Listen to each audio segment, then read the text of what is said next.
TV come your way next time. Before you do that, are you not grateful of having me here? I could have said.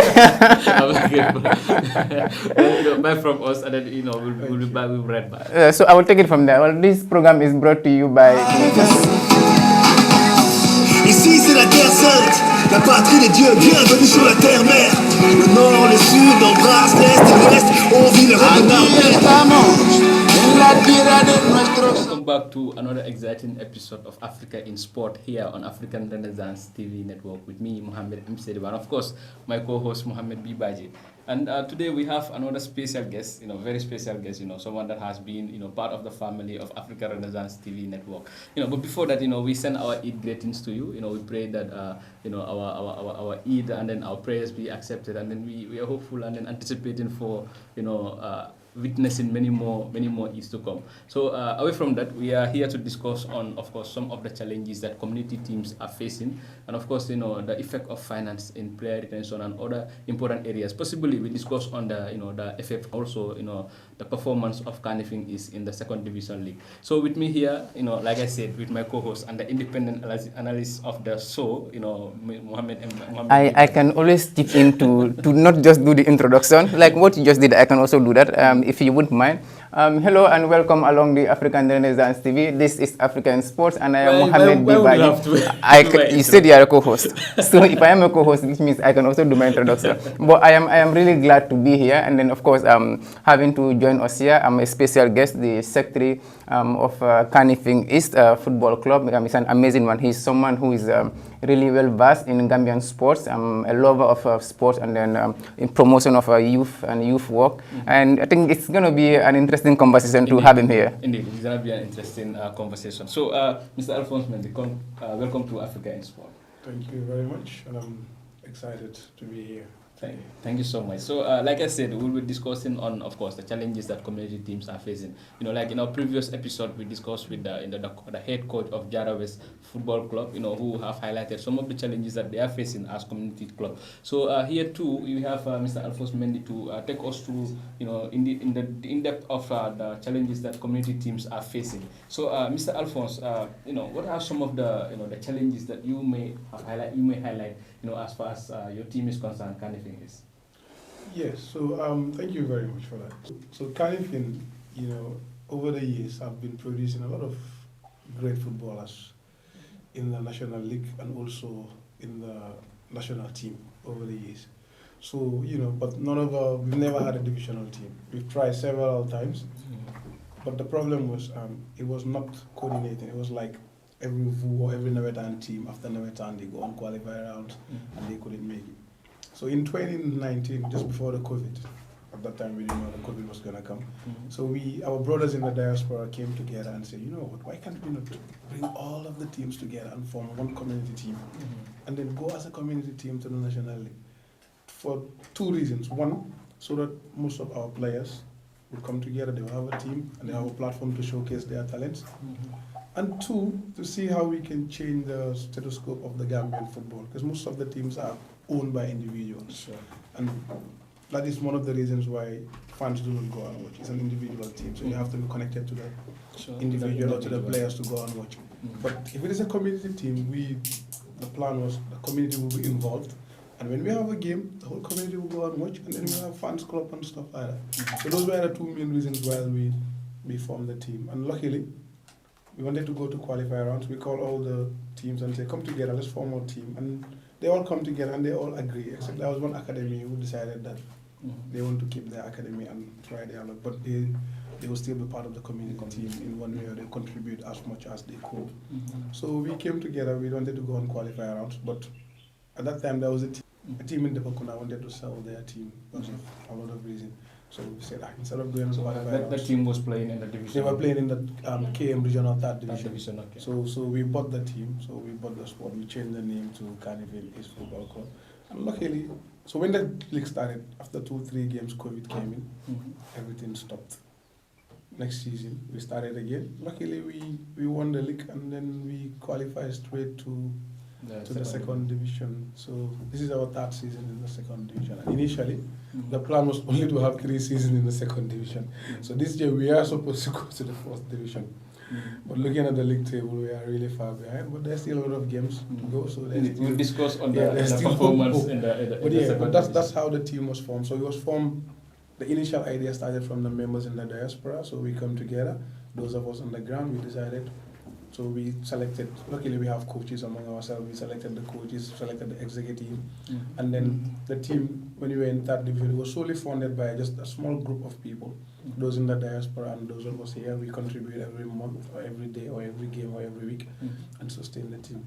But when we went to second division, of course, it's more expensive. So, so we decided to involve the whole community or as much people as we can. But yeah, it's Indeed, that's a quite interesting journey, and then it's important that we try to mobilize each other to form a team to to work towards the development of football, not only football but sport in the country. But now to the independent analyst here, Mr. Mohammed Badi, what important do you think community teams or community initiatives, that is to form a sport team, have on the development of sport in Africa in general? Well, that is quite important. Well, I would have loved for you to say Mr. Mohammed Bibaji. My name has to be complete when you say it. But that's quite important. Like you said, I mean, the story of, the inspiration behind the formation of Carniving is up to date. It's an inspiring one. I mean, I'm sure this is not known to many before today, but then it's something that a lot of us can learn, as communities, as people, not just in the Gambia, but at the continent at large. I mean, coming together to, as youth, as people, to have a shared goal. And then seeing that having been disjointed as different academies, different teams, it's going to be difficult to attain such dreams. But then if we are able to come together, put all our efforts, together as a concerted effort pointing to one direction, like we've seen in their case, it can always yield positive results, and this is quite amazing. But then I think this should be, I'm looking forward to having this translated in different communities, because it is really what will really help us in the attainment of that professional league that the authorities are now pointing the directions to.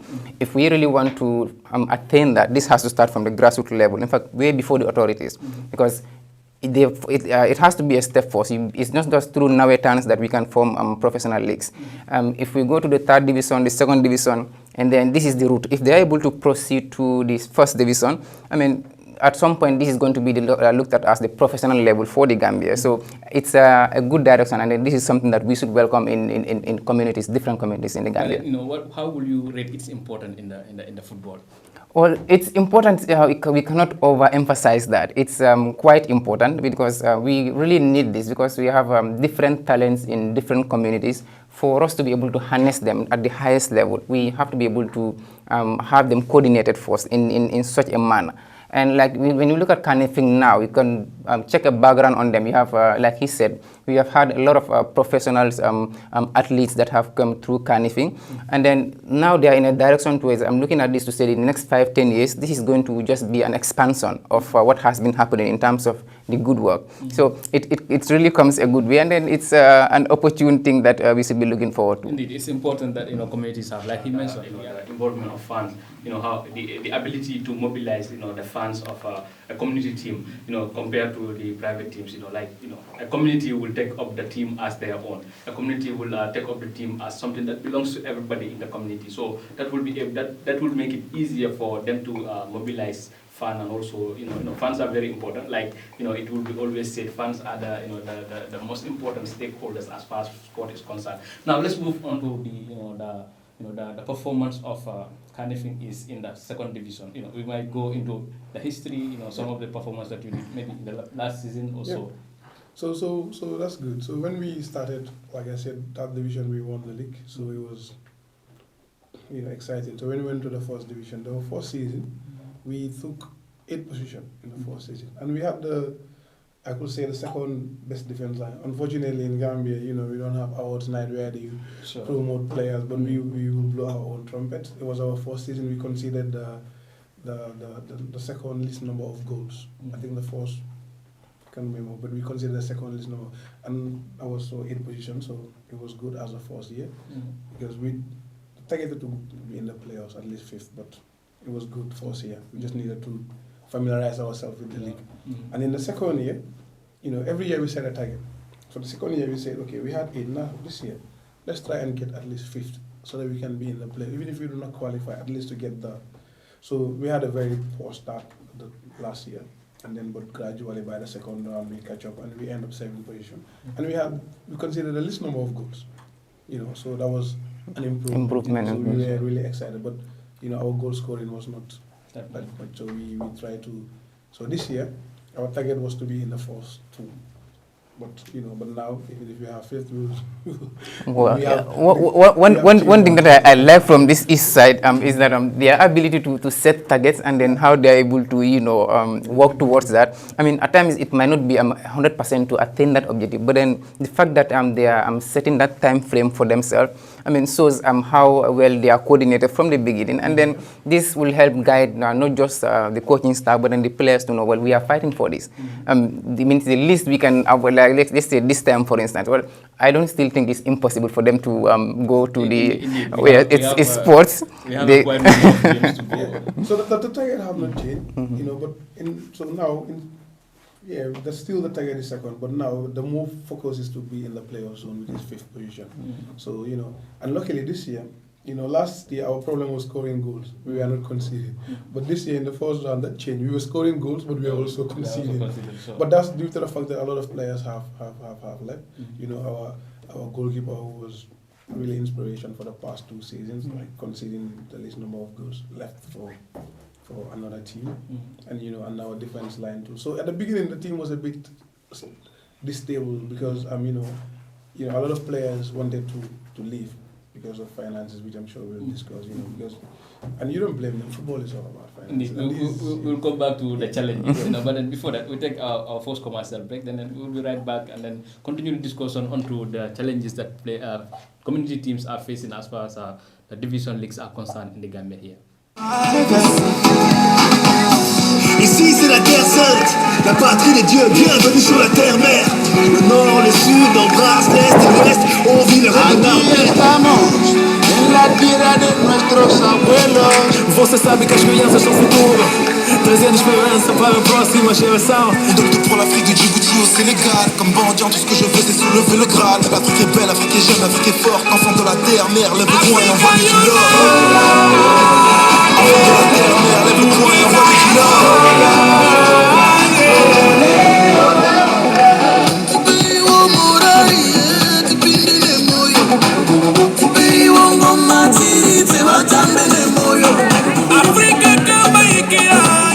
Welcome back from that short commercial. If you are just joining us, this is Africa in Sport here on African Renaissance TV Network with me, Mohammed M. Sediba. Well, today we have Kanifing East in the building. Of course, my co-host, Mohammed Bibaji. Welcome back, man. Well, I am here. I'm not just in the building. I am all over the building, and I am really glad to be here. Yes, it's a good one. Thank you. So we'll continue on our discussion on of course, the challenges that of course, community teams are facing in the countries, football, and also the leagues that are the division leagues that we have here. Now, Mohammed Bibaji, before going into the challenges, now, how do you rate the performance of Kanifing East, in this season's their performance in this season?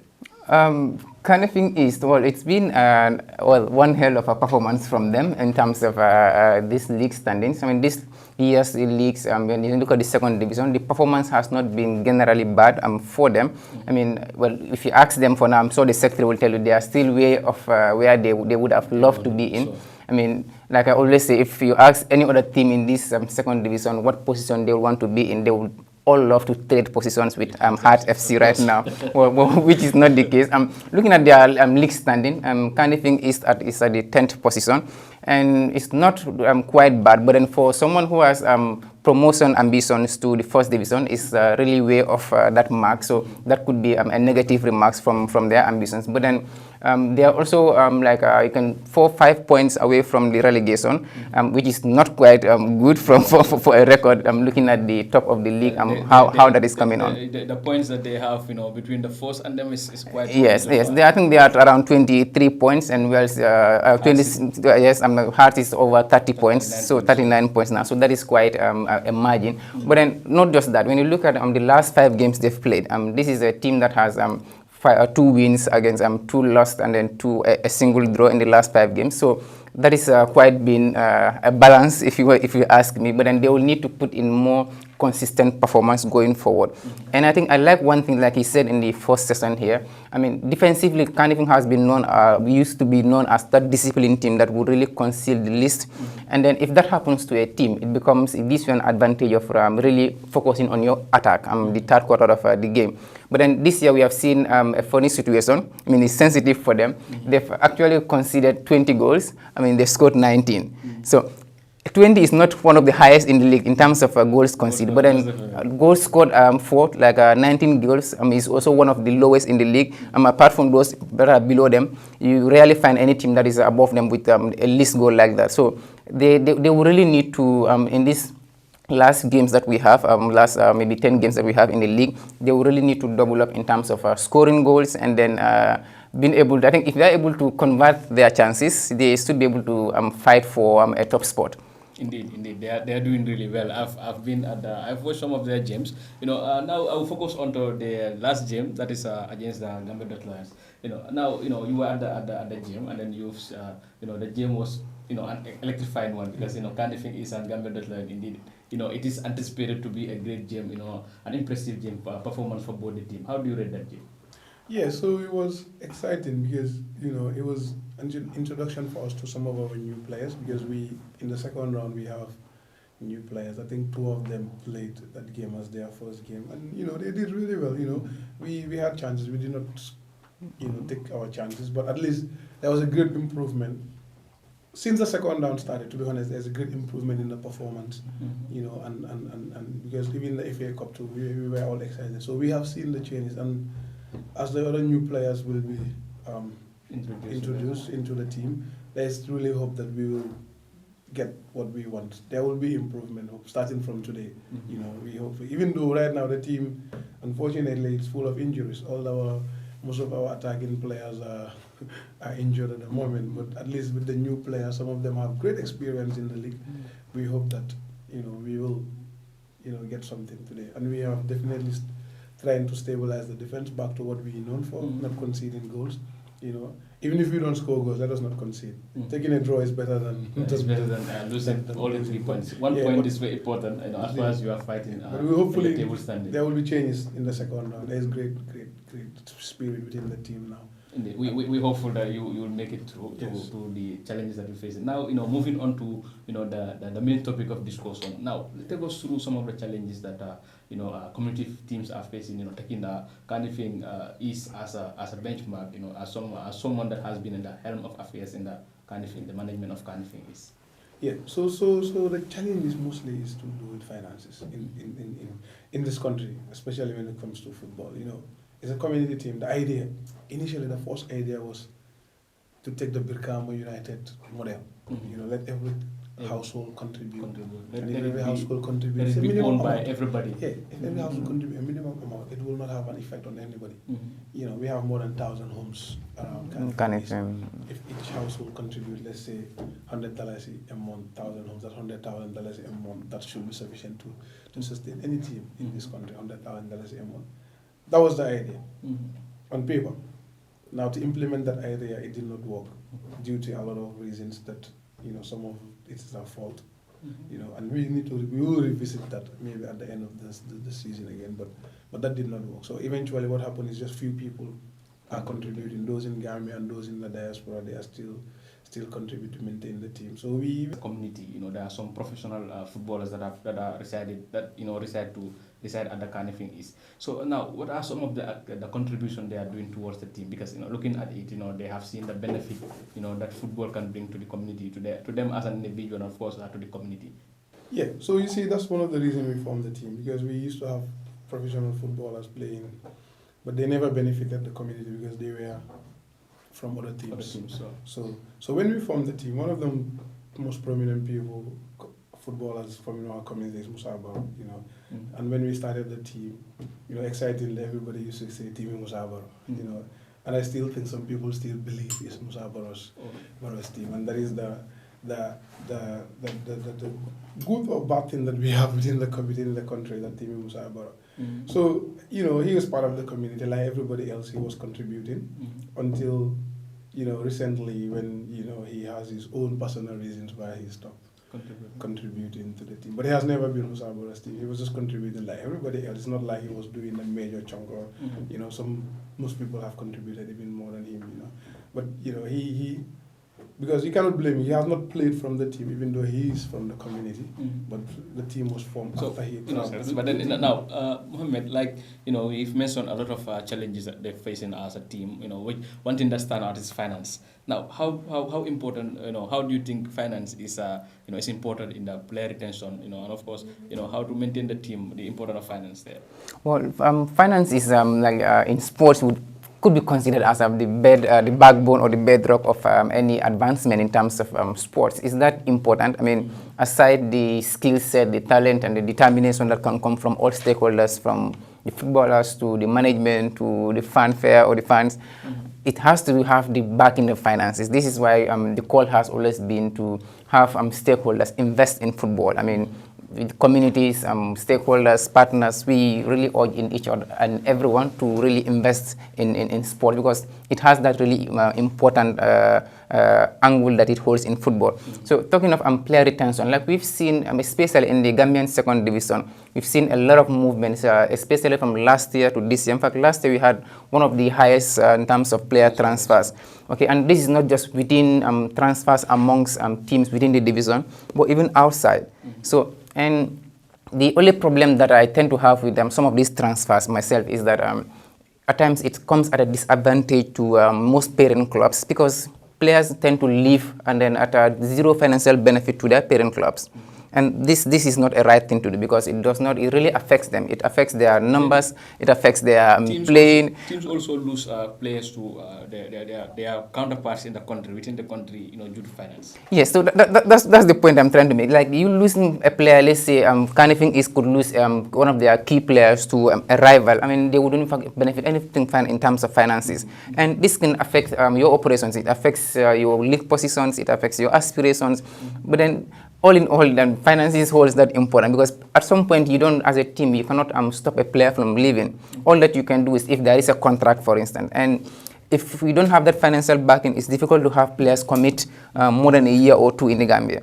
And most of these things, that is a challenge that they would always tell you. So for us, we tried to change that this year. Initially when we formed the team, like I said, it was a community team to give the kids a platform to showcase their talent. After 1 year, those who say they want to move to a first division team, we give them free transfer to go. But then we realized when we want to replace you, when we go to teams, low altitude teams, third division teams, regional academies, they charge us. Even if it is 5,000. Yeah, because the expectation is that those that have left have earned something for you. We also negotiate with them and give them something. Now this year, we have lost a lot of players, but none of them went for free. We charge. We lost one of our best defenders to TMT in this second round. They paid. TMT paid. We had a very nice conversation with them, and we came with an agreement. We lost a player to Ports. They paid. We lost a player to BK Milan. They paid. It's not like we wanted those players to go. They wanted to go, and we decided, okay, you want to go, but we need to. For the club has to benefit somehow. So we, the money is what we spend on the players is way more than what we are gaining. But at least there's a little bit of financial recovery now. And it's becoming a norm in Gambian football, especially in the second division team. A lot of players are charging. That's quite important. Now let's look at the prospects. Now, what are some of the new development as far as Carnifing is concerned? Of course, what are you looking at to be in the next 1 year or so? So luckily, since we started, we've never had any, because the only way to sustain a team in this country is to sell players. And it's difficult for second division teams to sell directly into the market. It's difficult for even first division, since the league is not professional, let alone second division team. But luckily, due to our connections, due to our unending efforts, we signed a deal with a very big soccer academy, in UK, ECA, Elite Soccer Academy. Yeah, we just signed. That's a good one. Yeah, congratulations. Thank you. Yeah, we just signed a deal with them, and they're based in UK, but they go around the whole Europe. They go on tours. Right now, they're going on tour. I think starting on Monday to Bulgaria. And one of our players was supposed to go and join them, but unfortunately, due to visa constraints, there is no embassy in Gambia. The only embassy in Africa, or the closest one here, is in Morocco. You need a visa to go to Morocco. Sure. So getting a visa to Morocco and then getting a visa to Bulgaria within a short period, because we signed a deal with them a couple of weeks ago, so there was no time frame. But in the summer, They go on another tour in Cyprus, and we're hoping that at least 2 or 3 of our players can be a part of that. Will join them, and that's a good thing. But I want to say something here as well. When we announced the deal that we signed, a first division team went and contacted the academy, and said, "Oh yeah, we've seen that you signed a deal with Carnivine. We are a first division teams. We blah blah blah. We want to sign a deal with you." And I was like, Lulu is what we call Ganao. Come to us and say, "Well, we've seen that you have a contact. We want to be part of it." And then, but you don't go and directly, use it. And those are the things that we see in Gambia. They are. Everybody is selfish. You're not happy for your fellow team. We've been here for 3 years. How many teams have contacts? We've never try to do. We come to you and say, if you haven't trials, involve us. But don't go behind our back saying that we are first division teams, we have access to money, come and sign a deal with us. It's important that we work together as a small country. We are all in the football side, and we know the team. We've seen the email, but we don't want to expose them yet. But we will sit down with them and have a discussion with them and tell them we are not happy with what you do. Indeed, that's indeed a bad one. Now we move on to what are some of the what is the advice that you have for investors and of course partners to join the league? Well, I think when it comes to investment, I know we are running out of time, but then it's important we really come of age in terms of some of these things. I mean, advice, specifically, I think this is something that is really going to be timely for everyone that is involved. I mean, in the Gambia, just like Africa generally, it's an emerging market in terms of sports. I mean, some countries have been more fortunate to have a bigger market in terms of football and talent. But then looking at the Gambia, I think for a businessman, for an investor, for a sport investor particularly, these are the kind of markets that you really want to be a part of. You really want to be one of the first to reach out, because that way you are able to coop more of the investment, more of the talents, more of the quality players that are out there. And I think we've seen proof that in the Gambia there is talent. Of late, we've seen, in fact, before the rise of the likes of Musa Barrow, Yankuba, the Modu Barros, the Ablai Jalos, we've had the Modu Sises, the Osman Jalos, the Seni Ansanas, and then the Biribiri. So that is, we have a traction. This is what is important for a businessman. We have a proven track record of talents. So to me, it's in fact way beyond. Gambia is beyond the stage of an emerging market. This is a potential market that every investor really should come and invest in this. And then we, as stakeholders, we should also be open and know how to really deal with them. Like he said, some of those instances are things that cannot really can affect the market negatively. But then if teams are coordinated, the leagues are coordinated from the first division, the second division, even the third division. I mean, people are buying players from the open market now. So we can have that, and this would be a positive result for not just the Gambia but Africa at large. Indeed, just to reiterate of what I've seen in our last episode, that investors should come and join the team, join the league. Come and join the league. You invest in the league. Sponsor teams. Sponsor the league, and of course, you'll gain benefit from it. You'll gain benefit from it, and then this will help to improve the league of our beloved country. And then it's all. But before you end, I would like to say this. I know the lady behind the camera is saying it's time already, but then this investment has to start from within, from the local level. I mean, for God knows we have thousands and thousands of businesses in this country. We have a lot of business that every community that the team comes from, there is a Carnivine, for instance. This is an industrial estate. You have lots of businesses that are internationally of international standards. I mean, coming to invest in teams should be encouraged. I mean, so I think this is something that I think teams should also be open to approaching different businesses, different institutions to partner with them to collaborate for sponsors, for investment opportunities, and then we'll get it from there. I think what we'll do.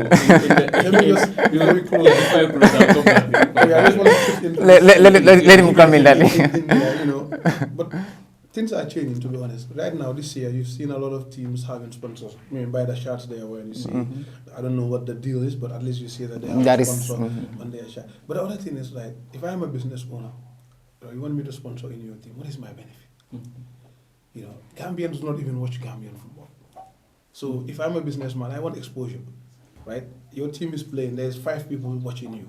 There is no live, it's not on air, So how am I benefiting? But I believe all this comes down towards an investment. You know, if we have sponsors coming in, to help teams to to stream their games live. But sponsors will want you to get the fans first, and then they will come and sponsor. Yeah. It's not like I want to help you. It shouldn't be a charity donation. Yeah, it should be an investment so the only time you opportunity. get people investing is like, oh, like I have a friend and I encourage him, though we have a team, come and join our team and sponsor it. But it's difficult. But if people, the Gambian people who love football, right now, the last week, the Champions League, how many, if there was a survey, they say how many thousands or millions of Gambians were watching that game.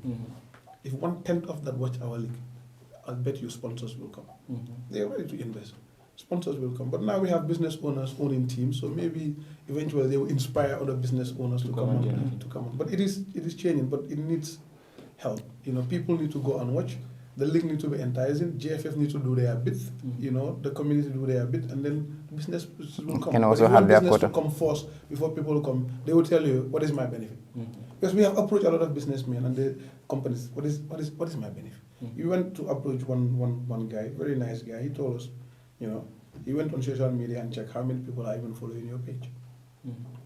Simple as that. How many people? Do you even have 100,000 people following your page? No. So what's the point? What's the point of investing? Well, this will be a point of discussion for next time. Yes, we'll come back to that. The fans, I believe, we are trying to, the Gambia is improving as far as, fans are concerned, because, looking at previously, the league is not that much, formalized, people don't watch the game that much, but then now it's a little bit changing. But then I think, we'll bring that into our next discussion. Viewers, this brings us to the end of our today's episode here on Africa in Sport, on Africa Renaissance TV Network. TV, come your way next time. Before you do that, are you grateful of having me here? I could have said. I'm grateful. Bye from us, and then we'll be back. We'll be right back. So I will take it from there. Well, this program is brought to you by the Gambia Dutch Lions FC or Gambia Dutch Lions Consortium, as he would like to say, and then they are also playing their plight in the second division of the Gambian Football League.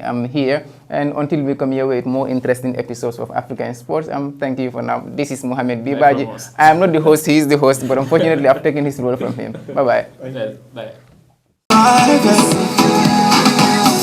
Ici c'est la terre sainte, la patrie des dieux, bienvenue sur la terre-mère. Le nord, le sud, embrasse l'est et l'ouest, on vit le rêve d'un en la tierra de nuestros abuelos. Você sabe que as crianças são o futuro, trazendo esperança para a próxima geração. On donne tout pour l'Afrique, du Djibouti au Sénégal. Comme mendiant, tout ce que je veux c'est soulever le Graal. L'Afrique est belle, l'Afrique est jeune, l'Afrique est forte. Enfant de la terre, mère, lève-toi et envoie-lui du love.